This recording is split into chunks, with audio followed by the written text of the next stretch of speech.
amigos preocupados com o destino de suas famílias e do Brasil. O Brasil regride, mantendo pose de normalidade graças a empréstimos com agiotas internacionais, pagando dos maiores juros do mundo. Enquanto há desemprego, falências, milícias, crimes, impunidade de protegidos, mortes evitáveis, Bolsonaro fazendo provocações. Com o risco de implosão do país, as elites políticas e econômicas apontam como solução única a reforma da Previdência, que seria a origem do rombo fiscal. Mas se calam frente ao escândalo da dívida pública de 5 trilhões e 500 bilhões, que só aumenta. Querem essas elites no poder atribuir à Previdência Social um rombo fiscal, de fato existente, mas que não tem origem nela, e sim na citada dívida pública, segundo auditores especialistas de renome internacional, caso de Fatorelli e outros. Estes asseguram que só pelo corte no absurdo apoio do Banco Central a bancos bilionários, pagando juros os maiores do mundo sobre sobras de caixa deles, a economia seria de mais de 1 trilhão. E de um segundo trilhão de reais se feita a auditoria prevista na Constituição Federal, naquela dívida pública. Mas as valentes e corrompidas elites político-econômicas brasileiras têm silenciado sobre isso, o que significa capitulação frente aos prováveis donos do poder, o capital financeiro internacional e seus aliados nacionais. Reforma da Previdência Social, sim, pois há distorções e desigualdades, mas antes investigar e cortar, se o caso, os juros absurdos pagos por sobras de caixa de bancos e fazer a auditoria constitucional imediata da dívida pública, ações que poderiam significar economia de 2 trilhões de reais. Se isto não for feito, provado ficará estar o Brasil ajoelhado frente ao poder do capital financeiro, solenemente instalado inclusive no Banco Central, e não haver coragem para enfrentá-lo, como não houve coragem nas anteriores administrações brasileiras.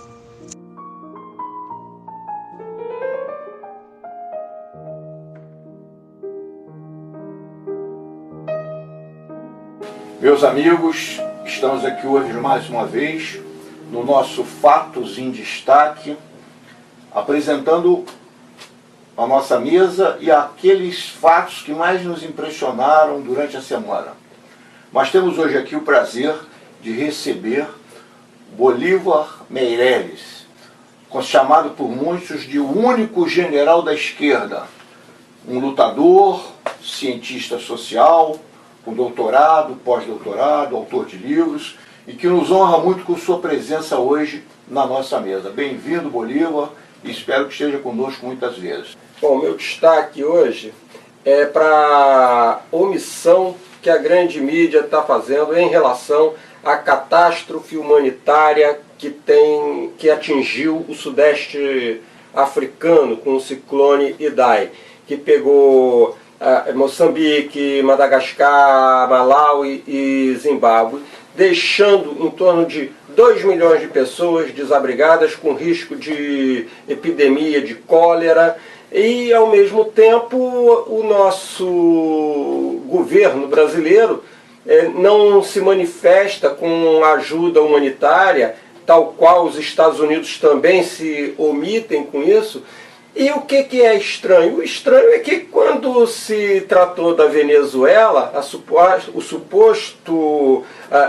catástrofe humanitária na Venezuela era cobertura 24 horas. Mas a Venezuela tem petróleo. Essa região do sudeste africano não é rico em petróleo. São países agrícolas, com reservas minerais, sim, mas não tem petróleo. Por outro lado, a Cuba, mais uma vez, honrando os princípios da sua revolução, enviou médicos, remédios e um hospital para atender a região. Então, o fato que realmente tem me chamado a atenção eu tenho observado nos rostos uma certa tristeza, uma certa desesperança. uma coisa que me impressiona é que viver mais hoje no Brasil, em vez de ser uma boa notícia, é como um desafio, né? Tanto no plano da previdência, da segurança e da saúde. A crise que não para de crescer, né? E as privatizações, né, que já são muitas e já estamos ficando sem moeda de troca. Eu me lembro que quando houve as manifestações, existiam cartazes, né? E um dizia assim, há tantas coisas erradas no Brasil que não cabe aqui. E se você olhar pelo binóculo, ao contrário, você vai ver um futuro distante, uma incerteza.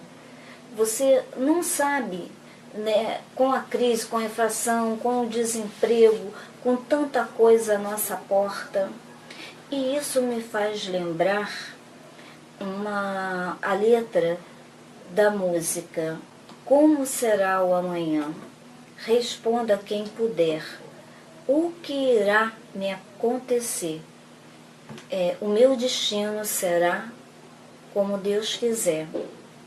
Então, eu me pergunto, nessa crise toda, será que essa incerteza toda que nós temos do futuro, como será? Como será? Né? E para terminar, eu termino com a poesia, com as últimas linhas da poesia do Ferreira Goulart, que fala: como 2 e 2 são 4, eu sei que a vida vale a pena, embora o pão seja caro e a liberdade pequena. Bem, eu vou pegar, nesse sentido desse programa, o foco na crise institucional que o Brasil está vivendo dentro dessa montagem da democracia burguesa, a existência dos 3 poderes, o executivo, o legislativo e o judiciário. Há um conflito de desentendimento. Isso é nítido e claro. Esse capitão protofascista chegou aí, embora ele tenha alguns mandatos exercidos no poder legislativo, ele não compreende que ele não foi eleito ditador. E ele manda um pacote, não se apresenta, não negocia com as bancadas, manda infelizes, às vezes, ministros se entenderem. Outro dia foi um show de bombardeamento e de irresponsabilidade desse ministro da Economia, agredindo os senadores como se ele não tivesse ali de respeitá-los também frente a um poder da República. Teve de ser chamada a atenção pela mesa. E ele disse, eu não preciso disso não, eu ganho dinheiro lá fora, muito bem, quase que ele disse assim. Então o que ele está fazendo? Pensa que está fazendo um favor ao Brasil? Ele não está fazendo um favor, que se retire e vai ganhar dinheiro no mercado de capitais, como ele sempre ganhou, não é? Então eu acho que está um quadro conflitivo, um desajustamento, não vai passar, a meu ver, reforma alguma, talvez até seja boa que não passe, que ela é antipovo mesmo, é contra o trabalhador. Eu queria dar destaque nesse sentido. Meu destaque vai para o amarelo, né? O amarelo da reforma. É a difícil tarefa do sistema emplacar a reforma da Previdência, né? E cada dia isso vai ficando mais distante. Tem tido grandes confrontos entre o poder, o Planalto e a Câmara Federal, né? A gente tem visto aí o grande conflito que está entre esses dois setores. O Planalto achando que o presidente da Câmara tem por obrigação, além de colocar na pauta a questão da Previdência, também e negociar com as bancadas a possibilidade da aprovação da tal reforma. E no meio de todo esse tiroteio, temos, né, o ministro da Justiça, o Moro, tentando empurrar o seu, segundo ele, o seu projeto anticrime, né? Tentando encontrar uma vaga ali para colocar, junto com a Previdência, segundo ele, paralelamente, a questão do pacote anticrime.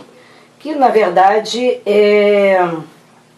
já foi até, inclusive, colocado pelo próprio presidente da Câmara, Rodrigo Maia, que, na verdade, é um copia e cola do ministro Alexandre de Moraes. E, nesse meio desse caminho, tem também a questão de alguns parlamentares, né, na Câmara Federal, que está contestando, que inclusive é da base de apoio do atual presidente, está colocando questionamento sobre a reforma em relação à questão dos trabalhadores rurais, a questão dos trabalhadores com necessidades especiais. Então, na verdade, o que a gente tem visto é que essa Previdência ela está amarelando, ela está desbotando. O meu fato em destaque é a violência ainda, que vai atingindo um caráter nunca visto no Brasil. Ontem, a Avenida Brasil esteve fechada. Fechada durante várias horas, houve uma manifestação, os traficantes fecharam a Avenida Brasil. Tiroteios, violência, em plena via central do Rio de Janeiro. Além disso, outro tipo de violência. Na Baixada, 4 políticos atingidos por balas, tiroteios, atentados. Em Japeri, Belfor Roxo e outros lugares. 2 prefeitos tiveram seus carros atingidos por tiros. Então nós estamos atingindo uma violência enorme. E uma violência ainda também incentivada pelo próprio governo federal. Porque Bolsonaro fez a previsão e mandou que se comemorasse os eventos de 64, que são eventos da violência. Embora agora o ministro da Defesa tenha tomado uma ordem mais moderada. De qualquer maneira, Bolsonaro incentiva isso. Quer dizer, uma violência total e o próprio governo federal incentiva mais violência. E o que significa essa violência, meu caro Bolívar, e você é especialista nisso? O que significa essa violência? Amigos, significa, na verdade, um ato político contra o regime. Porque a violência é um ato contra todo o estabelecido, todo o sistema político.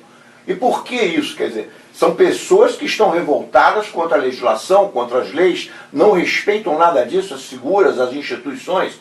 Por isso a violência. Embora elas não tenham consciência política das causas de sua violência. Então, eu entendo como algo gravíssimo.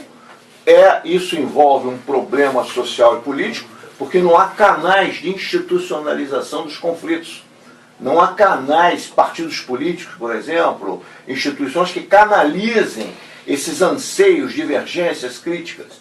E tudo isso culmina na violência pura e simples. Um exemplo é a falta de funcionamento da justiça brasileira, que leva a quê? A conflitos em lugares mais simples, atentados, mortes, etc.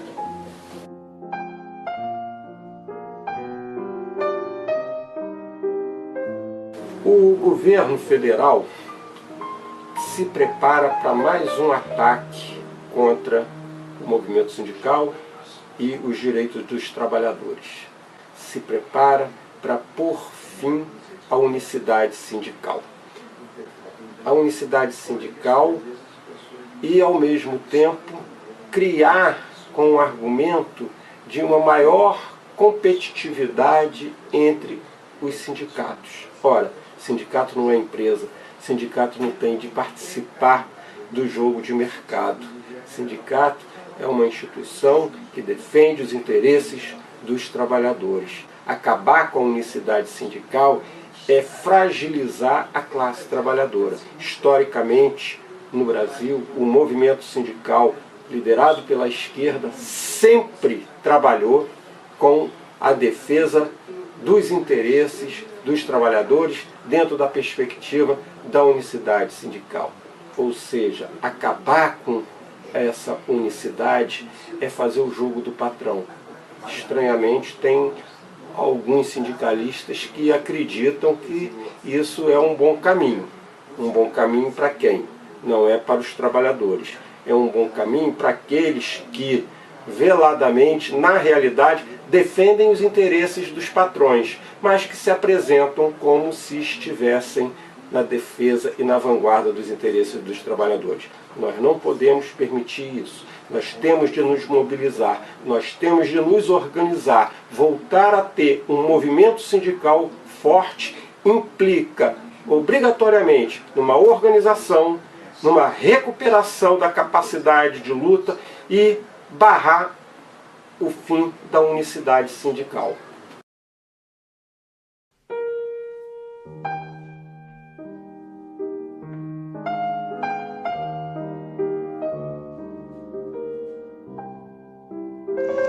Adelson Alves, jornalista e radialista ao longo de décadas, é muito conhecido no Rio de Janeiro.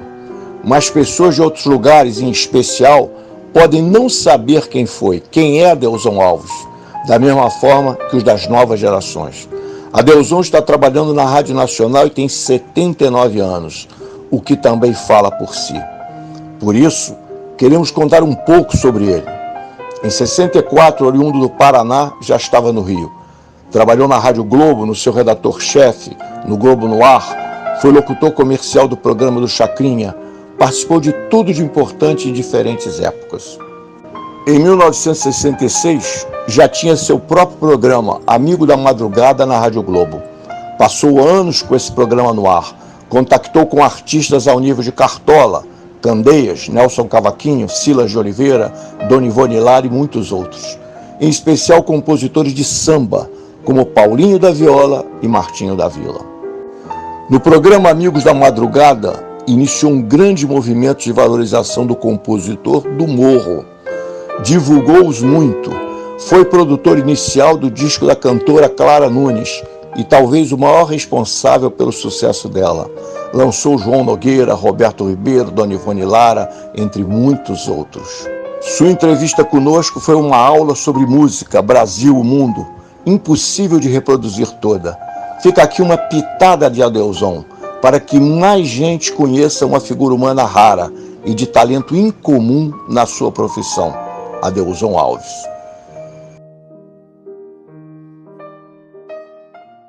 Olha, eu sou de formação católica, né? Do interior de Minas e tal, e continuo. Se tiver a igreja aberta, tem uma missa, eu entro e assisto a missa. Mas não me lembro exatamente bem. Eu tive o primeiro contato com o pessoal espírita. E aí, quando eu descobri que o espiritismo não é uma religião, é um conhecimento, e que foi descoberto por causa de um problema de física. O espiritismo não foi descoberto por causa de religião. Kardec não era religioso.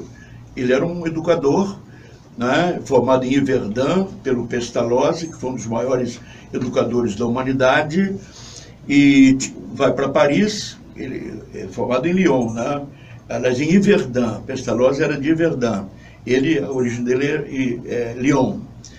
E, bom, formado, ele foi o principal aluno do Pestalozzi, era o auxiliar direto dele na administração do instituto e tal. Ele vai para Paris, monta curso, tinha curso de primário, secundário, científico, e nos exames de física entrava o cálculo do ímã. O ímã, esse metal que um atrai o outro, né? E esse cálculo do ímã, ele é meio complicado em matéria de matemática e reprovava muito aluno. E ele, preocupado com isso, se encontra com um colega na rua, foi na rua isso, discutindo para ver se eles descobriam, elaboravam ou bolavam um outro cálculo que simplificasse para os alunos, para não reprovar. Uma equação. O orgulho de todo professor é passar o maior número de alunos, né? E o professor disse para ele, o Riveil, que o Kardec, o nome dele é Hippolyte Léon Denisard Riveil. Kardec é um pseudônimo que ele assina quando fica pronto o primeiro livro espírita. O Riveil, é o seguinte, você precisa ir na minha casa que você vai ver um fenômeno como esse. A cadeira anda sozinha na sala, uma encosta na outra, a mesa anda sozinha. Ele disse, não, mas isso é conversa para se dormir em pé. Falou para o colega, disse, não, se você for lá um dia, você vai ver.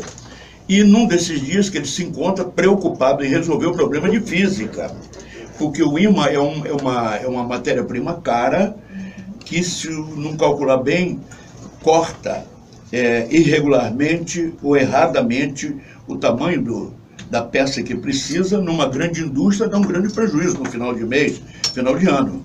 Então aquele cálculo é precioso, tinha que saber fazer bem mesmo. E então numa dessas ele entra na casa do professor e vê. A cadeira andava, a mesa encostava uma na outra. E ele pensou que era uma brincadeira de salão. Começou a olhar, procurando ver se não tinha um fio invisível fazendo aquilo. Tinha um terceiro professor na sala, que era agnóstico, materialista, e que disse para ele, não, velho, isso é um fenômeno que está acontecendo aqui, que tem que se estudar cientificamente a origem. Ele está vendo a causa, tem que estudar a origem disso, cientificamente. O fenômeno acontecia porque o dono da casa tinha duas filhas que eram médiums, mas ninguém sabia o que era isso. E já acontecia uma série de coisas naquela casa. Era um barbante com lápis amarrado, uma cestinha de vime para o lápis ficar em pé, né, não ficar cambota, e um papel. Uma das filhas do dono da casa tinha 15 anos. Ela veio e botou a mão na cestinha de vime. E o lápis escreveu sozinho, como a cadeira andava sozinha. Somos nós, os espíritos, que estamos provocando esse fenômeno, porque está na hora da humanidade entender que a vida não começa no berço e nem termina no túmulo. Ele olhou aquilo, uma coisa completamente estranha para ele. O negócio dele era ensinar matemática. A gramática francesa, adotada no país inteiro, era de autoria dele. Ele era um cara bem sucedido, inclusive financeiramente e tal. Mas ele percebeu que naquelas duas frases estavam respondidas duas grandes perguntas que a humanidade sempre fez. Né? As religiões, a humanidade, a vida começa quando você nasce. E o texto dizia, não, a vida não começa no berço e nem termina no túmulo. Não, e também dizia que quando a pessoa morre, você vai para o céu e fica lá, não sai de lá. Vai para o inferno, se é mau, e não sai de lá, ou no purgatório, que é uma situação intermediária. E os espíritos estavam dizendo que eles estavam ali na sala. Eram eles que estavam provocando aquele fenômeno. Não estavam nem lá no céu, nem no inferno, nem lugar nenhum. Estavam ali na sala. Mas como isso? Ele pegou, não, como? Isso é uma coisa totalmente insólita. Não, é por causa das meninas. O que tem as meninas? Elas são médiums. Ninguém sabia o que era médium. Pega o dicionário aí, vê o que é médium. Médium quer dizer meio. Diz, olha, por meio do médium, o mundo espiritual fala com o mundo material, e o mundo material fala com o mundo espiritual. O espiritismo começa exatamente assim, por causa de um problema de física. Mas como é que ocorreu? A menina médium de materialização. O médium de materialização, se botar a mão num objeto qualquer aqui, e tiver um espírito aqui, esse objeto levita no ar. Mas o espírito está segurando como eu estou segurando. Só que a gente não vê o espírito. Porque o médium libera uma energia chamada ectoplasma, que dá condição do espírito, que é imaterial, agir na matéria. Era o que estava acontecendo na sala. As cadeiras andavam, a mesa. Então o espiritismo é uma descoberta científica, não é uma religião. Só que o que ele fala, ele fala sobre o mundo espiritual. Ele é convidado se ele tinha 15 minutos por semana para anotar algumas coisas importantes que tinham que ser ditas à humanidade, ele meio reticente, meio na dúvida, mas acabou aceitando, e eram as meninas que falavam, mas a menina tinha 15 e 16 anos, 1850. E quando ele anotou a primeira vez o que elas falavam, elas eram filhas do colega dele, que ele conhecia de bebê. E ele viu que elas não podiam estar falando aquilo, porque menina de 15 anos em 1850 era menina mesmo, brincava de boneca, não é como hoje. Então, mas com quem que eu estou falando? Ele percebeu que não podia ser elas. Por enquanto, o senhor tem em mente que o senhor está falando com um espírito amigo. Leia o texto e analisa com rigoroso espírito crítico, lógica e bom senso. Não acredita, primeiro compreende, para depois acreditar. Primeiro compreende. Então ele anota a primeira vez, viu que aquilo tinha um tremendo conteúdo. A segunda, de 15 minutos por semana, passou a 15 minutos por dia, e acaba ficando pronto o primeiro livro, o livro dos Espíritos. Que o livro, não é o Kardec que escreveu o livro, não. Ele apenas anotava. Depois, quando ficou pronto, assina aí. Assina como? Ele botou Allan Kardec, sem saber por quê. Porque como ele tinha muito livro didático adotado nas escolas, ele entendeu que não podia confundir o público, né, se ele assinasse o mesmo nome, Hippolyte Léon Denisard Ribeiro. Mais tarde ele descobre que em algumas vidas anteriores, na época dos druidas, ele foi um sacerdote que tinha aquele nome, Allan Kardec.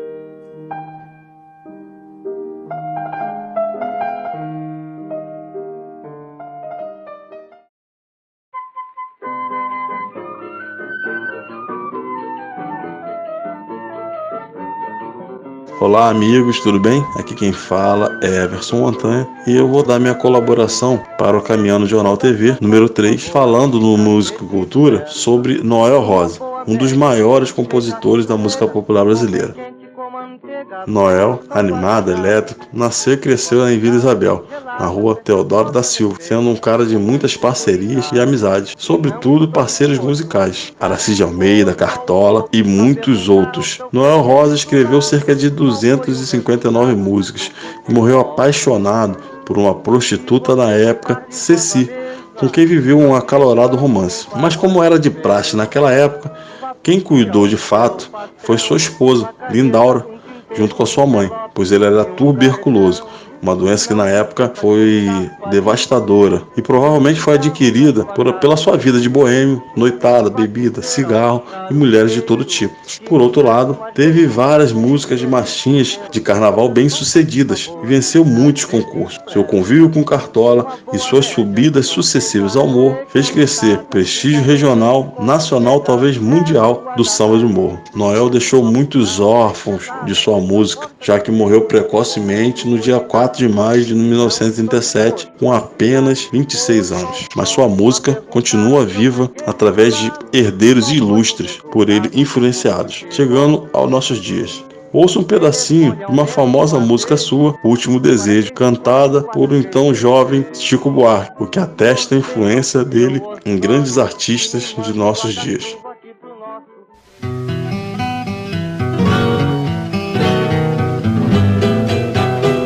Nosso amor eu não esqueço, e que teve seu começo numa festa de São João.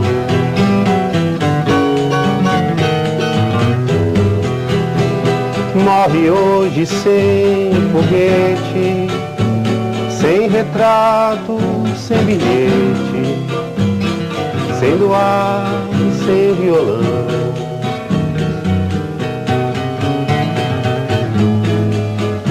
Perto de você me calo, tudo penso, nada falo, tenho medo de chorar.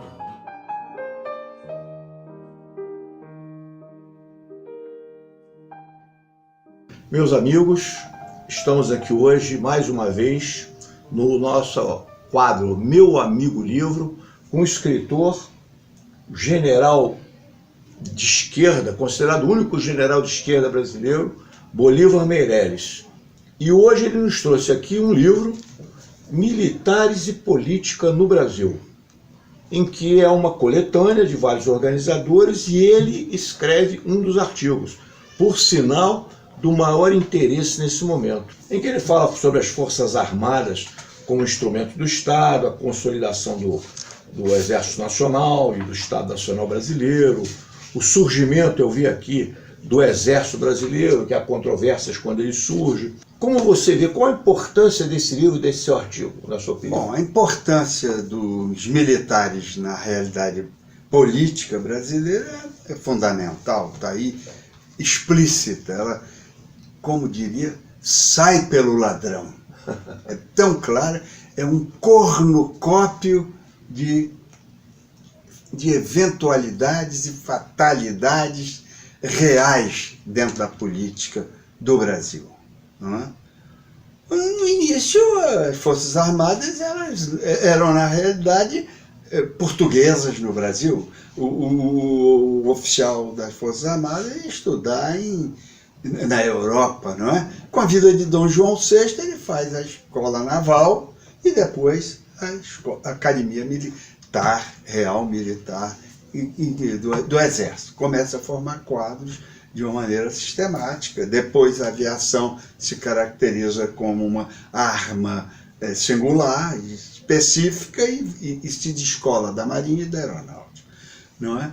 Acontece que o militar é basicamente um cidadão. O Benjamin Constant tinha até aquela palavra que ele falava, o cidadão militar, o militar cidadão. Era também uma teoria do Góes Monteiro, não? Não, mas o Góes Monteiro tinha uma teoria mas o Góes Monteiro tem uma teoria mais autoritária, porque o Góes Monteiro era um general fascista. Na realidade é essa. Influenciado pela Alemanha. Pela Alemanha, influenciado pelos novos turcos, embora ele não fosse novo turco, e que influenciou muito o Estado Novo. Qual a situação das Forças Armadas brasileiras em termos técnicos e bélicos?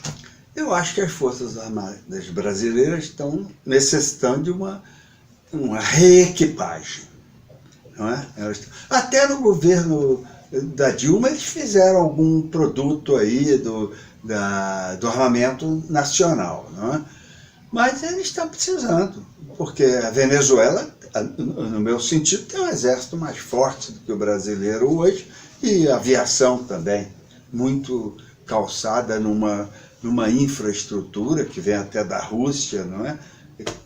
E o brasileiro está envolvido nesse quintal aqui norte-americano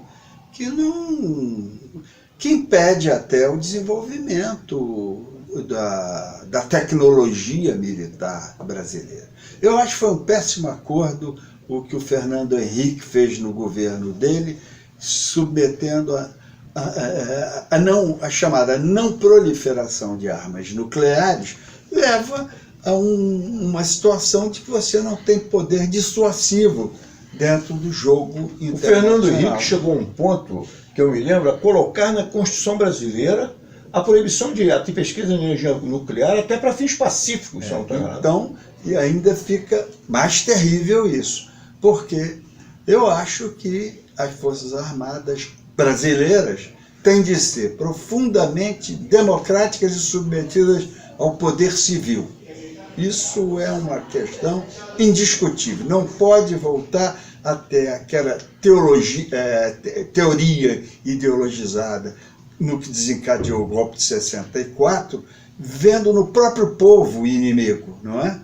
Na época que se discutiu no armamento, muitos generais e militares foram contra aquele desarmamento, contra aquele estatuto de desarmamento e desarmamento como ocorreu, até argumentando que o povo brasileiro podia ser necessário à defesa da nação.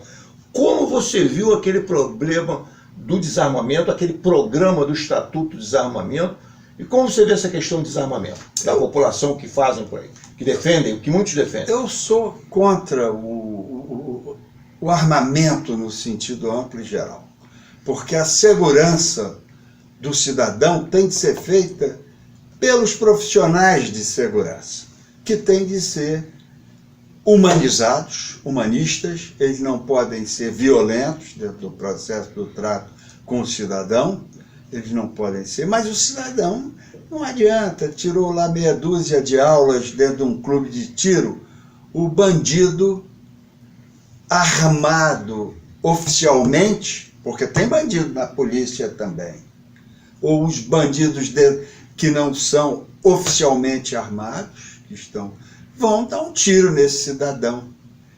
E essas grande parcela dessas armas vão parar na mão dos bandidos. Muito obrigado hoje pela sua disposição de estar conosco aqui. Muito obrigado a vocês também aqui.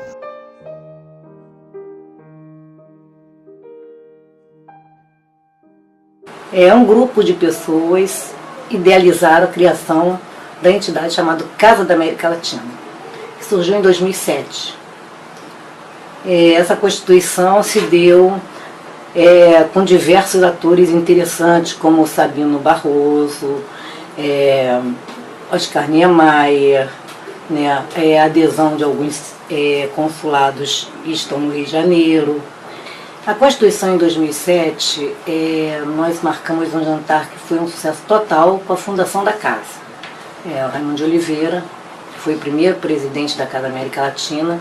E por que a Casa América Latina surgiu? Porque realmente estava, naquele momento, uma grande repercussão sobre a América Latina, com a eleição do Hugo Chávez, né, que trouxe para o cenário político a possibilidade de uma nova política para a região. Também eleição de Evo Morales na Bolívia, Rafael Correa no Equador, né, Cristina Kirchner na Argentina. E esse fôlego, né, que nós tivemos em criar a casa foi justamente devido a toda essa nova conjuntura que se apresentava na região. E aí, por conta disso, a casa surgiu com grande sucesso, muita adesão. Temos um quadro social muito rico, né, e atuante. Fizemos ações muito bacanas pela entidade, como, por exemplo, trazendo para o cenário de discussão a questão da paz na Colômbia, que para a gente foi um marco muito importante como uma ação política, social, né, de solidariedade, né, para a região da Colômbia. Conseguimos participar da Marcha Patriótica, a fundação da Marcha Patriótica, onde grandes movimentos sociais na Colômbia se organizaram para poder formar essa Marcha Patriótica, que daria um novo cenário também político para a região, para a Colômbia.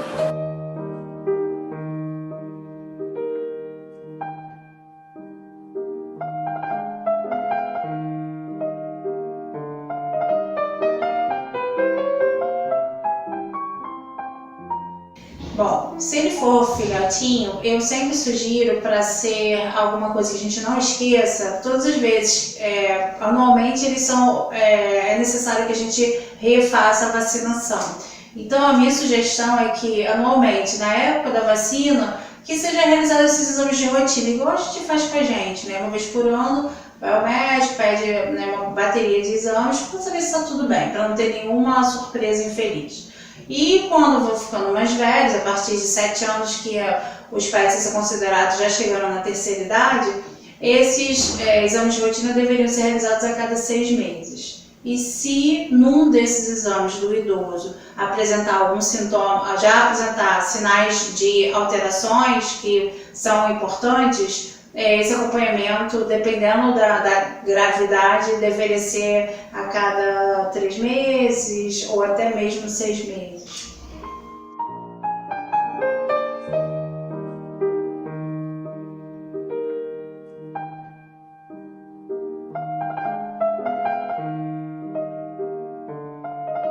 O Império Americano, em especial, com o seu desejo de cumprir aquele ideal de destino manifesto com a mão de Deus no ombro dos Estados Unidos, elaborou uma série de novas estratégias com o objetivo de ter aquele espectro mundial, aquele domínio mundial.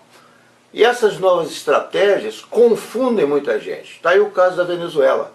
Está aí o que aconteceu em parte com Dilma e Lula no Brasil e assim por diante. Na verdade, trata-se do problema chamado das antigas revoluções coloridas, entre aspas, que parece uma manifestação de massas casual que se reúne nas praças e faz uma série de pressões, exigências e derruba governos. A verdade é que os estudos dos estrategistas de todos os lados hoje, desde mais ou menos 2010 até um pouco antes, 2006, já estudavam esse tipo de dominação. Em suma, nós temos hoje, no plano internacional, toda uma nova gama de estratégias e de táticas de dominação, tendo atrás o Império Americano. A impressão que dá é que são massas na rua, em diferentes países, exigindo democracia, etc. Mas, na verdade, por trás disso, existe um cuidadoso plano cheio de táticas e estratégico, de dominação de uma nação por outra. Há um cuidado de atuar através de fronteiras, de atuação e exploração da internet, de domínio psicológico das mentes, visando até atingir o córtex, uma parte do cérebro e assim por diante. Trata-se de guerras híbridas, em que envolve golpes, revoluções coloridas, bota aspas nisso, e só, em último caso, a guerra não convencional e depois a guerra convencional, se preciso. Um exemplo está sendo feito isso na Venezuela. Outro exemplo clássico é a Ucrânia e a mudança de governo da Ucrânia. Outro exemplo também é o que aconteceu na Síria e que terminou numa guerra convencional. Essa atuação de um império, de uma nação sobre a outra, é feita de forma cuidadosamente planejada. Redes sociais, agentes de inteligência, de serviços de inteligência infiltrados, simpatizantes, a formação de uma multidão, de multidões nas ruas. Não é preciso nem ter maioria no país, mas uma multidão suficientemente grande para impressionar e dar uma impressão de maioria, para parecer um grande número de pessoas revoltadas. Mas atos de sabotagem, uma série, a mídia jornalística favorável, toda fazendo pressão e assim por diante. São novas técnicas de dominação de um império sobre nações mais fracas. Então atenção nisso, nessas guerras híbridas, revoluções coloridas, não pensar que houve algo casual. Aquelas massas que estiveram na rua contra a Dilma numa época, se no começo podiam ser espontâneas, por espontaneidade, a partir de certo ponto tiveram um dedo de serviço de inteligência, de planejamento e assim por diante. Se eles sabem a importância hoje do nível psicológico, de alcançar a mente coletiva. E agora está se assistindo aí a execução dessas técnicas sobre a Venezuela, que só está resistindo porque tem conhecimento disso, pela experiência cubana, russa, etc., e pelos seus próprios serviços de inteligência, que devem ter um nível elevado. Um país como o Brasil, por exemplo, não aguentaria talvez uma semana de uma pressão como a feita sobre a Venezuela. Uma semana. Porque não tem uma estrutura capaz de suportar algo nesse sentido. A Venezuela suportou porque tem um povo muito organizado, forças armadas mais organizadas, bases militarizadas e assim por diante. Senão, teria caído há muito tempo Maduro e o regime venezuelano.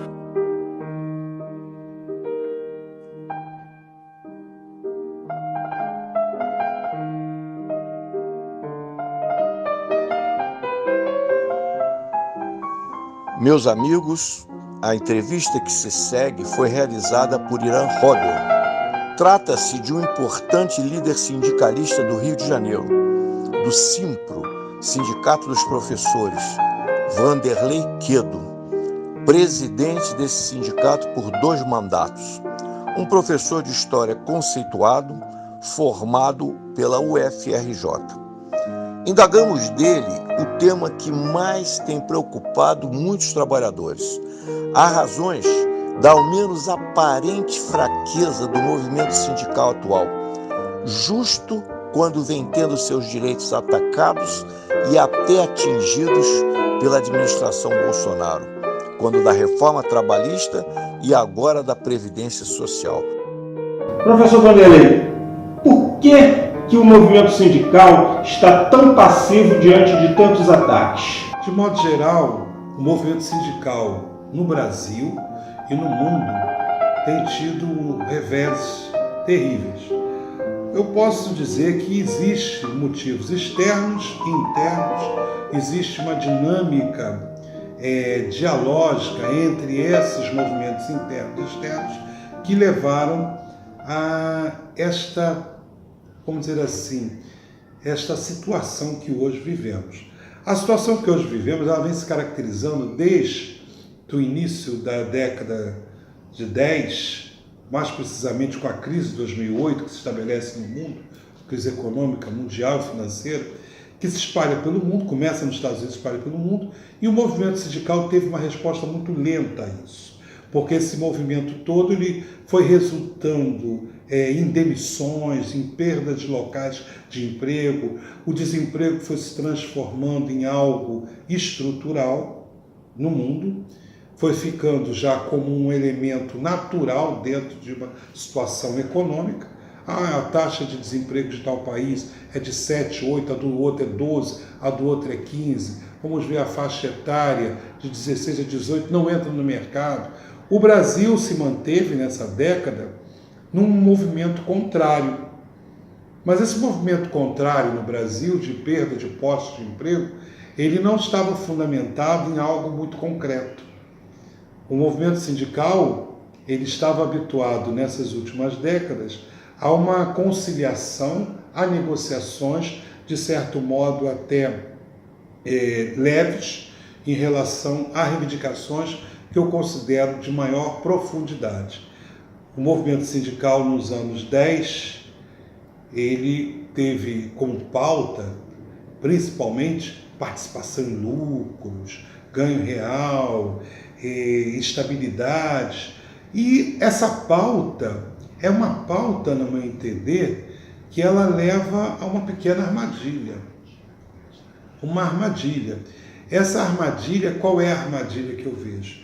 Você abandona uma situação geral de conscientização dos trabalhadores enquanto uma classe. Os trabalhadores, eles começam a trabalhar, a viver na lógica dessa pauta, por exemplo, eu quero os lucros, participar dos lucros da Ford, eu quero participar dos lucros do Bradesco, eu quero participar dos lucros da empresa que eu trabalho.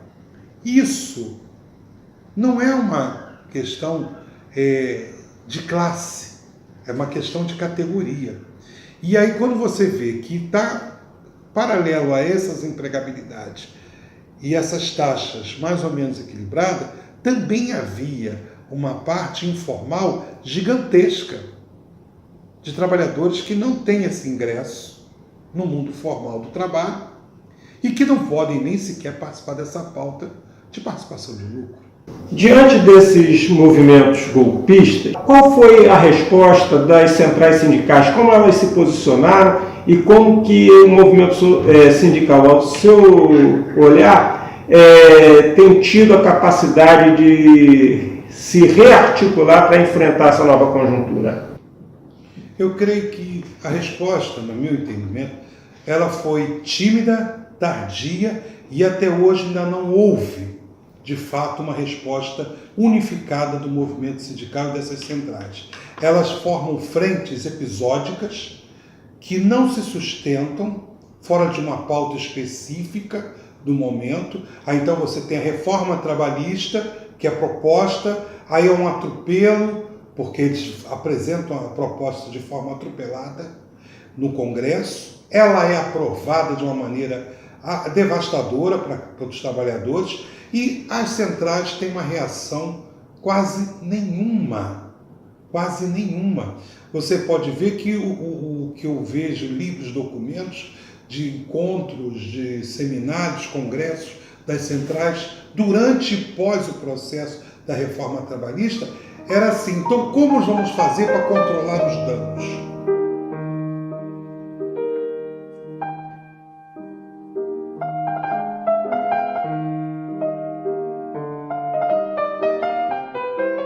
Yo soy como el espinito que en la sabana florea, le doy aroma al que pasa, pero espino al que me menea.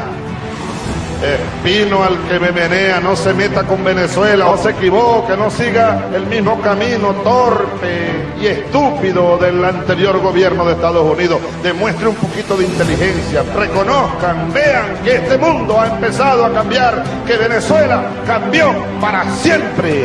Están muy equivocados los que aquí están haciendo planes, que la fuerza de intervención rápida de los marines debe estar lista para venir a invadir a Venezuela. Bueno, yo les voy a decir algo.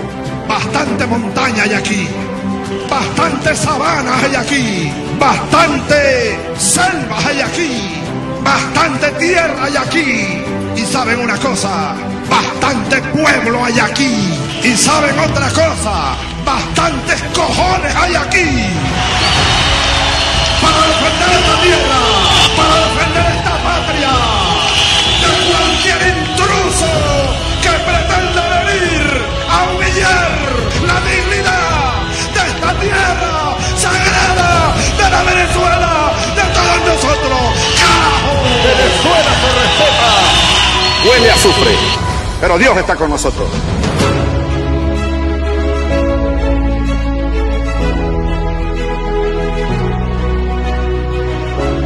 Si algún día se te va a ocurrir la locura de invadir Venezuela, te espero en esta sabana, Mr. Daniel.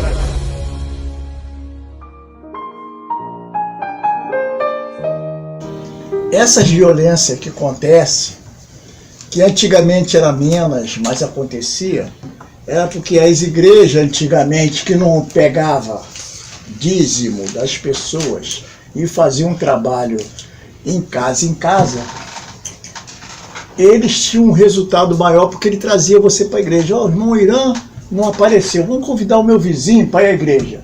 Aí o seu Irã ia no primeiro, mas no segundo ele já cobrava de novo o seu Irã. Então, quer dizer, a igreja, de modo geral, seja católica, evangélica, eles tinham esse trabalho. Hoje é diferente. Por quê? O pastor hoje, ela está falando, porque tu não é pastor. Porque o pastor hoje qualquer um quer ser pastor. Porque se você fizer esse cantinho aqui, só esse cantinho aqui, e der pelo menos 30 pessoas e dando um dízimo de 50, o pastor já não vai trabalhar mais. Questão da violência. Tudo bem. Porque as igrejas evangélicas também, os políticos evangélicos apoiaram também o desarmamento.